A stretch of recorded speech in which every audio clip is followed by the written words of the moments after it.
Hello everyone, आपण police भरतीमध्ये विचारणारा एक महत्त्वाचा प्रश्न बघणार आहोत आज. तो म्हणजे हस्तांदोलन. असा प्रश्न आहे जो खूप वेळा विचारला जातो आपल्या पोलीस भरतीमध्ये. तर या प्रश्नाला कशा प्रकारे आपण सोप्या पद्धतीनं सोडवू शकतो किंवा सोडवता येईल, हा आपण आज बघणार आहोत. ठीक आहे. सिंपल ट्रिक आणि सिंपल मेथडद्वारे आपण काय करणार आहोत, या प्रश्नाचं उत्तर काढणार आहोत. तर चला सुरुवात करूया. तर बघा मित्रांनो, हा एक पहिला प्रश्न आपण बघू. याच्यावरती आपल्याला कसं काय प्रॉब्लेम सॉल्व्ह करता येईल ते आपण ट्रिकच्या माध्यमातून बघणार आहोत. कसं काय आपण करू शकतो.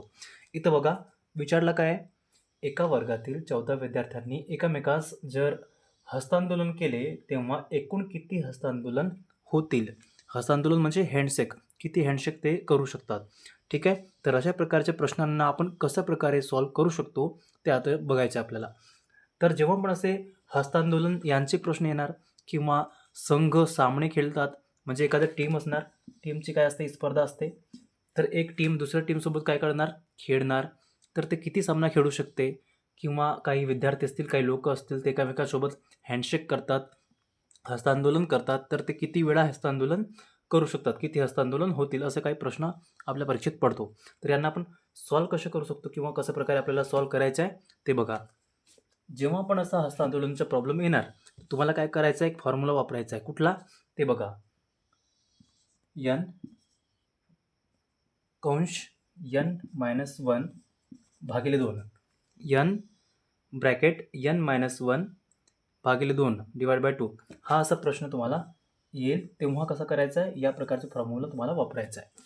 ठीक आहे. एकदम सिंपल पद्धतीने हा फॉर्म्युला वापरून घ्यायचा आहे तुम्हाला. आता इथं n काय असणार आहे, हे लोकांची संख्या असणार, विद्यार्थ्यांची संख्या असणार, किंवा दिलेले लोकांची ते संख्या असणार n. ठीक आहे. आता काय करायचं आहे, याच्यामध्ये ही व्हॅल्यू पुट करून घ्यायची आहे. आता n म्हणजे काय असते, n इथं दिलेली आहे 14, याची व्हॅल्यू दिलेली आहे 14. नंतर ब्रॅकेट n म्हणजे 14 -1 भागिले 2. हे झालं. आता याला काय करून घ्यायचं आहे, याला आपण सॉल्व्ह करून घ्यायचं आहे. ठीक आहे. 14 ब्रॅकेट म्हणजे कोष्टक म्हणजे काय होतो, गुणेला. ठीक आहे. 14 मधून 1 गेले म्हणजे काय, 14 वजा 1 किती राहिले, 13 भागिले 2. नंतर याला सॉल्व्ह करून घ्यायचं आहे. बेक बे, बे साते 14, 7 गुणिले 13 म्हणजे किती होतील, 13 साते 91. तर ते विद्यार्थी एकमेकांसोबत किती वेळा हस्तांदोलन करू शकतात, किंवा त्या विद्यार्थ्यांचं किती हस्तांदोलन होणार, एकूण 91 हस्तांदोलन होणार. आता दुसरा प्रश्न बघा. आता दुसरा प्रश्न आहे, त्याच्यामध्ये काय विचारलेलं आहे, सेम तसंच आहे. एका स्पर्धेत 8 संघ सहभागी झाले होते. प्रत्येक संघ दुसऱ्या संघ बरोबर एक सामना खेळतो. तर एकूण सामने किती होतील, असा प्रश्न विचारलेला आहे मागील पोलीस भरतीमध्ये. काय विचारलेलं आहे, काही टीम्स असणार. ठीक आहे. ते टीम काय करणार, एकामेकांसोबत काय करणार, मॅचेस खेळणार.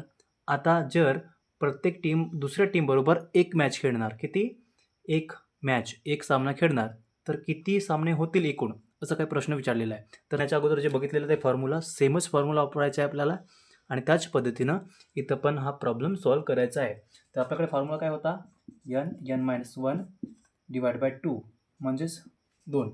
या प्रकारे आपण काय करायचं आहे, आपल्याला फॉर्म्युला लावायचा आहे. टीम किती होते, 8, आणि नंतर मग 8 - 1 भागिले 2 असं करून घ्यायचं आहे. आता काय करायचं आहे, 8 वजा 1 7 भागिले 2 बेक बे, बेचोके 8, 4 गुणिले 7 आणि हे किती झाले, 28. तर जर 8 टीम एकामेकांसोबत प्रत्येकी एक एक सामना खेळणार, तर एकूण किती सामने होतील, एकूण सामने होतील 28. तर या प्रकारे एकदम सिंपल पद्धतीने काय करायचं, आपल्याला प्रॉब्लेम सॉल्व्ह करायचा आहे. सिंपल. तुम्हाला हा प्रत्येक वेळेस फॉर्म्युला लिहिण्याची गरज नाही. तुम्हाला फक्त आणि फक्त हे तोंडीच करायचं आहे. 8 मधून 1 मायनस करायचं, 7, 8 7 56, 56 डिवाइड बाय 2 असं जरी केला तर तुम्हाला तुमचा ॲन्सर मिळून जाणार. सिंपल आहे. ठीक आहे. आता काय म्हटलं इथं, प्रत्येकी एक सामना खेळतो. आता जर प्रश्नामध्ये थोडासा कन्फ्यूज करण्यासाठी तुम्हाला दिला की प्रत्येकी 2-2 सामने खेळतात. ठीक आहे. काय म्हटलं आहे, जर याच प्रश्नाला थोडासा चेंज केला आणि म्हटलं आहे की प्रत्येक संघ दुसऱ्या संघासोबत 2-2 मॅचेस खेळणार, तर तेव्हा काय करायचं आहे, हा जो प्रश्न आहे हा उत्तर मिळतो आपल्याला. ठीक आहे. उत्तरला काय करायचं आहे, दुप्पट करून घ्यायचं आहे.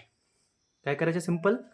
जेव्हा विचारलं आहे की प्रत्येकी 2 सामने खेळतात, तेव्हा याला काय करायचं आहे, सामन्यांना दुप्पट करून घ्यायचा आहे. हा जो आन्सर मिळालेला आहे त्याला दुप्पट. जर म्हटलं आहे की प्रत्येकी 3-3 सामने खेळतात, ठीक आहे, 3 सामने खेळतात म्हटलं आहे, तर याला 3 ने गुणे करायचं आहे. 4 सामने खेळतात तर 4 ने गुणे करायचं आहे. फक्त असंच करायचं आहे, अदरवाईज काहीच करायची गरज नाही. फक्त आणि फक्त काय करायचं आहे, तिथं बघायचं की किती सामने खेळतात. जर म्हटलं की 1 सामना खेळतो तर काहीच करायचं नाही. सिंपल हा फॉर्म्युला आहे, अप्लाय करून घ्यायचा आहे.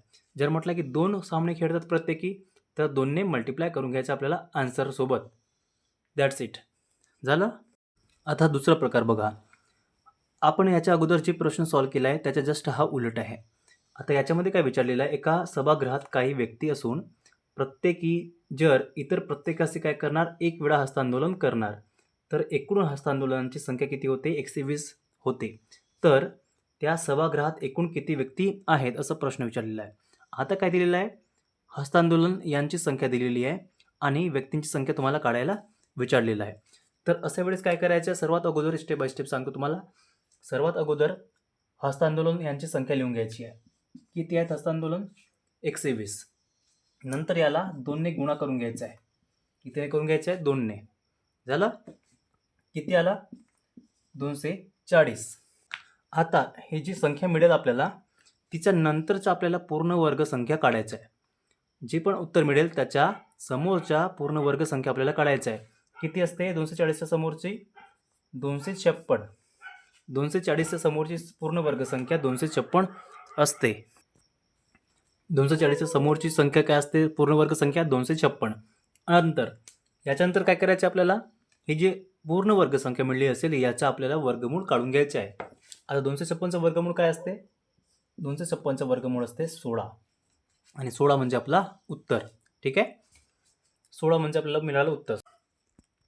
बघा काय करायचं आहे, जे पण हस्तांदोलन यांची संख्या दिलेली असेल त्यांना लिहून घ्यायचं आहे. नंतर त्याला 2 ने गुणा करून घ्यायचं आहे. आता जे पण याचा गुणा केल्यानंतर आपल्याला व्हॅल्यू मिळेल तिच्या समोरच्या पूर्ण वर्ग संख्या बघायच्या आहे. आता इथं आला आन्सर 240. आता याच्या समोरच्या पूर्ण वर्ग संख्या म्हणजे 256. आता 256 आल्यानंतर त्याला त्याचा वर्गमूळ काढायचा आहे आणि जो पण वर्गमूळ मिळेल तो आपला काय होणार आहे, आन्सर होणार आहे.